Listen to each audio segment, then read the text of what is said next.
If you're watching this video, you've probably learned some other ways to solve systems of equations like substitution, which is pretty nice, graphing, which is not so nice, or maybe even a table. Not nice at all. But in this case, we'll be using another method of solving systems of equations called elimination. So here's our first example. We need to use elimination to solve for both x and y.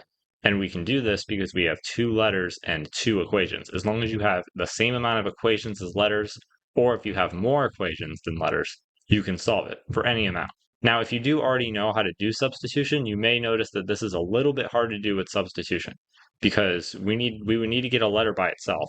And it's kind of hard to get a letter by itself in either of these equations. It would be a lot of work. So because this would be kind of hard to do with substitution, we can try a different method called elimination. And elimination is all about adding both equations together. So just to demonstrate, let's go ahead and try doing that. If we add both equations together, we will get a third equation that is just as true as the other two. So let's add these one at a time.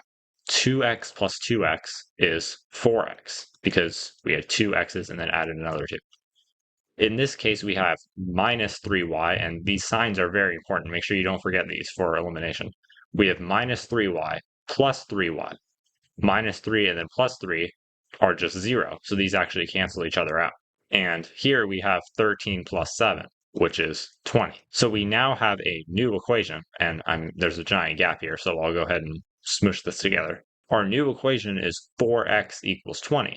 This is a true equation because we added these two equations together to get a third one. And we only have one letter here. You see how we only have x, which means we can solve for it just like normal. So there's no sign in between this number and letter, which just means multiplication. So 4 times x, we need to get x by itself. So we'll do the opposite of times, which is divided by. We will divide both sides by 4. These 4's cancel out. And on the left side, we're just left with x. On the other side, we have 20 divided by 4, which is 5. So in this case, we figured out x. X is 5. But we still need to figure out y. So what we're going to do is we're going to take this 5 and plug it in for x on one of these equations, and then figure out y. This is the same way of figuring out the other letter as substitution. So it really doesn't matter which one we choose. Let's choose the second equation just because it doesn't have a minus in it. That'll make things easier, I hope. So let's go ahead and plug in 5 for x. So this becomes 2 times 5 plus 3y equals 7. So 2 times 5 is 10. And the rest of the equation stays the same. And now we need to get y by itself. Well, the 10 is less attached to the y than the 3, so let's get rid of the 10 first. We can get rid of the 10 by subtracting it from the equation. We will subtract 10 from both sides. On the left side, these just cancel out, and we're just left with 3y. On the right side, we have 7 minus 10, which means we gained $7 and then lost 10. So we're down 3, so that would be minus 3. So now we just have a one-step equation. This is still multiplication, remember, there's no sign. So we will do the opposite of multiplying, which is dividing. We will divide both sides by 3. On this left side, the 3's cancel out, and we're just left with y. On the other side, we have negative 3 divided by 3. Well, 3 divided by 3 is 1, but we still have a minus sign here. The minus sign carries over. So y is negative 1. So that's our final answer. X is 5 and y is negative 1.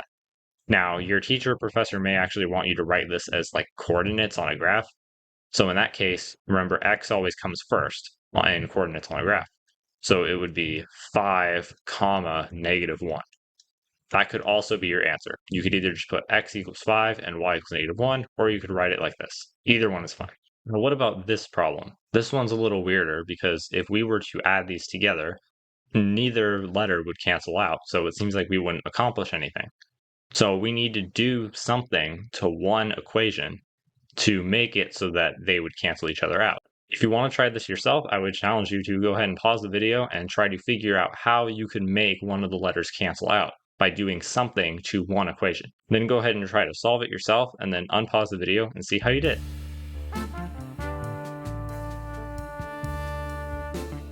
All right, now the question that I always ask people whenever I'm like tutoring people on this kind of thing is I would always ask them, and this seemed to help them get it. It would be really convenient if, like, let's say this number here was what number? And they would say, well, it would be really convenient if this number was 2, because then if we add these together, we have plus 2 and minus 2, and they cancel out. And I say, okay, well, how can you make this 2? Well, how would you make it 2? Well, remember, this is multiplication if there's no sign in between. So we can just multiply this by 2. But obviously, you can't just multiply some random number by 2, and that would make the equation not true. So what we're going to do is multiply the entire equation by 2. That is, we're multiplying both sides by 2, which is something we do in algebra all the time. We do something to both sides of the equation. So we just have to make sure that this 2 is being multiplied to every part of the equation on both sides, and then it's totally true. So our first equation is going to stay the same. And now our second equation is going to be 2 times x, which is just 2x. This minus sign has to stay, remember? And then we have 2 times y, which is 2y. And finally, we have minus 1 times 2 is minus 2. And now it looks like if we add these two equations together, they will very conveniently cancel each other out on the y side. So let's go ahead and do that. We're going to add both equations together. 4x plus 2x, 4 plus 2 is 6, so 6x. And remember, we made this conveniently a 2, so plus 2y and minus 2y, they cancel each other out. And here we have 8 minus 2, which is 6. So let's go ahead and smush this equation together. And you'll see we now have 6x equals 6, which is really easy to figure out. We just need to do the opposite of multiplication, which is division. We will divide both sides by 6. These 6's here cancel out, and on the left side, we're just left with x. On the other side, we have 6 divided by 6, which is 1. So x is 1. So now we just need to figure out what y is. Well, we can use this original equation here, because x and y are by themselves. It seems like it would be pretty simple math compared to if we use this other equation. So let's go ahead and do that. We will plug in 1 for x and see what we get for y.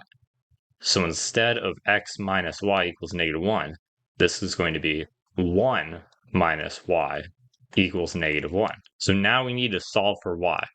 Well, we can get y by itself by, well, let's get rid of this 1 first, right?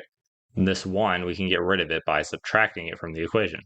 We will subtract both sides by 1. So on this side, these cancel out, and we're just left with not y, negative y. The minus sign has to stay. You never forget those negative signs. That's the most common mistake in algebra, I would say. On this side, we have minus 1, minus 1. You lost $1, then lost another $1. You are down $2. So now we just need to get rid of this minus sign on y. There's two ways you can think about this. Remember that if there's not a number in front of y, then that makes it a 1 in front of it. So we can basically just say, okay, well, there's a minus 1 in front of y. So let's divide both sides by minus 1. In that case, these cancel out, and we're just left with y on the left side. And on the right side, we have 2 divided by 1, which is 2. We have 2 minus signs. And remember, when you're multiplying or dividing, 2 minuses make a positive. So these would become a positive, and it stays as a positive. So y is equal to 2. Another way you could have thought about that is just applying a minus sign to both sides of the equation. This does the same exact thing. So then 2 minuses make a positive on both sides, and you're left with y equals 2. Those both do the same thing. It's just two ways to think about it. So there we go. We have our answer of x equals 1 and y equals 2. If you wanted to write this as a point, then you could do x first, so 1 comma 2, and put it in parentheses, and that would be your answer as well. Now, the last thing I want to mention is if you were doing this problem for like a test or somewhere where you don't have an answer key and you want to make sure you did the problem right before moving on, you can do this thing called checking your work. You would check your work the same way you would check it for substitution or for any sort of problem. We would just plug in our answers for x and y, and as long as both equations are true, then we did the problem correctly. So just as an example for our first equation here, we have 4 times, and for x, we're going to put our answer for x, which is 1, plus 2, and then for y, we got 2, equals 8. And then you would just do the math. So 4 times 1 is 4, plus 2 times 2 is 4 as well, and 4 plus 4 is indeed 8 last time I checked. So that means that we did the problem correctly, as long as you do the same thing for the second equation, and that's true as well. Now, you may be happy to know that this is the last method that we are going to use to solve systems of equations. Well, I mean, unless you take pre-calc next year. You may be wondering, if we have systems of equations, do we have systems of inequalities? Well, actually, you probably weren't wondering that, but if for some reason you were, the answer is yes, there are systems of inequalities, and I'm sure you're really excited to learn how to solve them. But if you want to get ahead and learn how to solve them so that you can brag to all of your friends that you can solve systems of inequalities and be a really cool person if that makes you cool for some reason, then you can watch this video right here. And as always, if you have any questions about this or you're confused, go ahead and leave a comment and I'll be sure to answer it. Thanks for watching.